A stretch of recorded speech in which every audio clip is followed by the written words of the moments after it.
Nerastú ti ramena? Tu je Partypop pre teba. Jediné, čo cvičíš, je upažovanie. Je to super, pretože cvičíš stredné delty, avšak naše ramená majú aj predné a takisto aj zadné delty.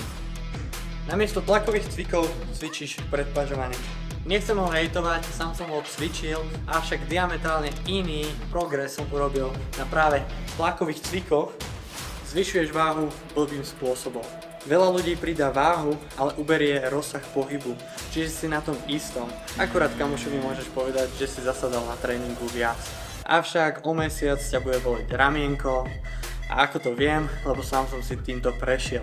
Čiže namiesto toho, aby si pridal váhu na úkor tvojho rozsahu pohybu, snaž sa to nejako sklbiť a udržať si správnu techniku počas celého progresívneho preťažovania. No a pre ďalšie videá určite like, follow a vidíme sa v ďalších tipoch.